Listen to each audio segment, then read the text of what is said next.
ওগো বাড়িতে কেউ আসো নাকি গো? বাবু কারা তোমরা? তোমার নাম কি? তোমার বাপের নাম কি? চাচা আমরা আম কিনতে আইছি। আমরা আমের ব্যাপারে। আমার নাম স্বপন ঘোষ। বাবু স্বপ্ন দোষ। চাচার কানে মানে ডিস্টার্ব হচ্ছে নাকি? কাছে যাই। আস্তে, তোমার মুখটা চিনা চিনা লাগতেছে। তোমার নাম কি? চাচা বাবলু।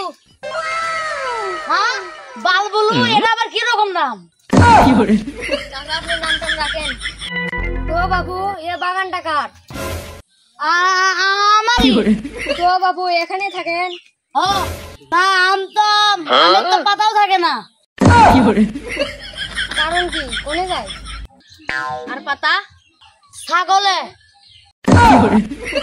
এত বড় গাছের পাতা ছাগলে খায় কি করে? বড় তাই কি, বড় গাছের পাতাও পাতা, ছোট গাছের পাতাও পাতা। বাবু এত বড় গাছের পাতা ছাগলে খায় কি করে? সাবির, ছাগলে পাতা পায় কি করে? ওই গাছের থেকে। কি ছয়লাবির কথা নিয়ে এত পেঁচাল পাতিছে দেখো। তোমার ছাগল গাছে উঠে পাতা পায় নাকি? পাতা খায় কি করে? আরে বাবু তোমরা তো বুঝলে না, ছাগল কি গাছে উঠতে পারে? তাহলে কি করে?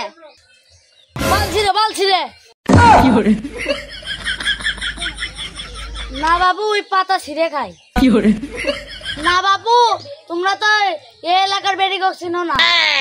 যে কায়দায় কোটা বানিয়েছে তল্লা গাছের ঘিরে পাতলা দেখে, যে কায়দায় পাতা ভাঙ্গে ওই কায়দায় পাতা ভাঙ্গিলে আমার বাগানই থাকবি লয়।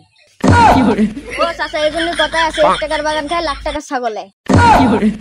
কি করলি ও কথা ভুলে গেছি, আবার ঠিক করে বলছি। এই জন্যই বলে 1 টাকার বাগান খায় লাখ টাকার ছাগলে।